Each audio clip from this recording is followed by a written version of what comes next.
প্রিয় দেশবাসী, আসসালামু আলাইকুম। আমি আপনাদের সামনে হাজির হয়েছি অত্যন্ত হৃদয় বিদারক একটি সংবাদ নিয়ে। সিঙ্গাপুরে চিকিৎসাধীন জুলাই গণঅভ্যুত্থানের সম্মুখভাগের অকুতোভয় যোদ্ধা ও ইনকলাব মঞ্চের মুখপাত্র শরীফ ওসমান হাদী আর আমাদের মাঝে নেই। ইন্না লিল্লাহি ওয়া ইন্না ইলাইহি রাজিউন। কিছুক্ষণ আগে সিঙ্গাপুরের পররাষ্ট্রমন্ত্রী ভিভিয়ান বালাকৃষ্ণন আমাকে টেলিফোনে এই হৃদয় বিদারক সংবাদটি জানিয়েছেন। ফেসিবাদ ও আধিপত্যবাদ বিরোধী সংগ্রামের এই অমর সৈনিককে মহান রাব্বুল আলামিন শহীদ হিসেবে কবুল করুন, এই দোয়া করি। আমরা সবাই মিলে এই দোয়া করি। শরীফ ওসমান হাদীর এই অকাল মৃত্যুতে আমি গভীর শোক ও দুঃখ প্রকাশ করছি। তার প্রয়াণ দেশের রাজনৈতিক ও গণতান্ত্রিক পরিসরে এক অপূরণীয় ক্ষতি। আমি তার রুহের মাগফিরাত কামনা করছি এবং শোক সন্তপ্ত স্ত্রী, পরিবারের সদস্যবৃন্দ, স্বজন ও সহকর্মীদের প্রতি গভীর সমবেদনা জানাচ্ছি।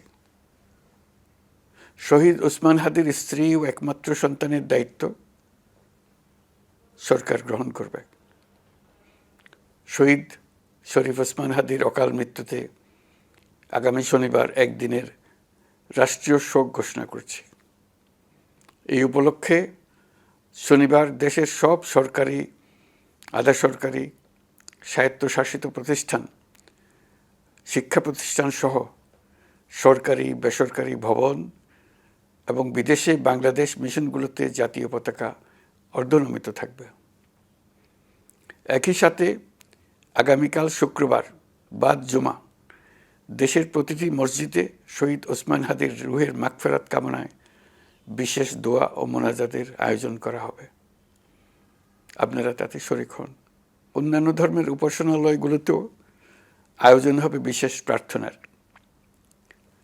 আমি বিশেষ কৃতজ্ঞতা জানাই সিঙ্গাপুর সরকারের প্রতি। তারা হাদীর চিকিৎসায় অত্যন্ত আন্তরিকতা ও পেশাদারিত্ব দেখিয়েছেন।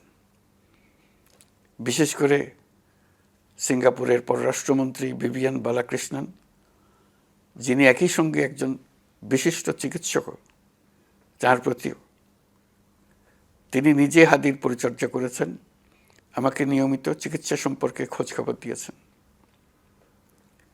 এই নৃশংস হত্যাকাণ্ডের সঙ্গে জড়িত সকল অপরাধীকে দ্রুত আইনের আওতায় আনা হবে এবং তাদের বিরুদ্ধে সর্বোচ্চ শাস্তি নিশ্চিত করা হবে। এ বিষয়ে কোনো ধরনের শৈথিল্য দেখানো হবে না। বিপ্লবী রক্তে উজ্জীবিত এই তরুণ নেতা ওসমান হাদী ছিলেন প্রতিবাদের অনন্য প্রতীক। তার কর্মের মধ্য দিয়ে তিনি শুধু প্রতিবাদ নয়, দেশপ্রেম, ধৈর্য ও দৃঢ়তার অনন্য দৃষ্টান্ত রেখে গেছেন।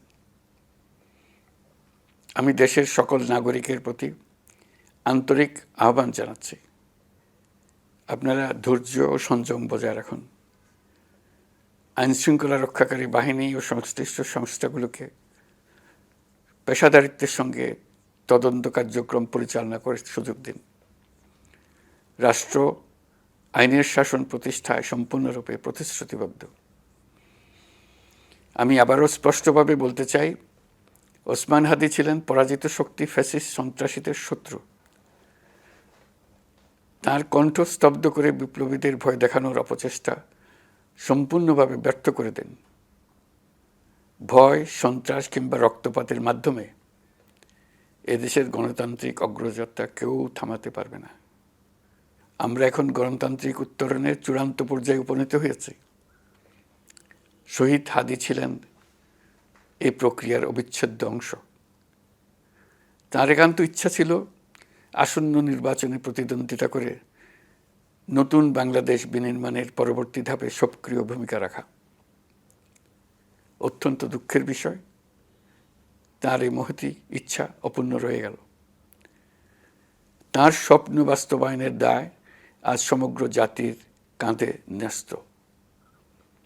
আগামী দিনগুলোতে আমাদের সবাইকে ধৈর্য, সংযম, সাহস ও দূরদর্শিতার সঙ্গে এগিয়ে যেতে হবে, যাতে নির্বাচন ও গণতন্ত্রের শত্রু ফ্যাসিস্ট সন্ত্রাসী অপশক্তিকে চূড়ান্তভাবে পরাজিত করা যায়। এই শোকের মুহূর্তে আসুন আমরা শহীদ শরীফ ওসমান হাদির আদর্শ ও ত্যাগকে শক্তিতে পরিণত করি, ধৈর্য ধারণ করি, অপপ্রচার ও গুজবে কান না দিই এবং যে কোনো হঠকারী সিদ্ধান্ত থেকে বিরত থাকি। যারা দেশকে অস্থিতিশীল করতে চান তাদের ফাঁদে পা না দিয়ে আসুন আমরা সবাই ঐক্যবদ্ধভাবে গণতন্ত্র, ন্যায় বিচার ও গণমানুষের অধিকার প্রতিষ্ঠার পথে অবিচল পদক্ষেপে এগিয়ে যাই। এটাই হবে শহীদ হাদির প্রতি আমাদের প্রকৃত শ্রদ্ধা। আল্লাহ হাফেজ।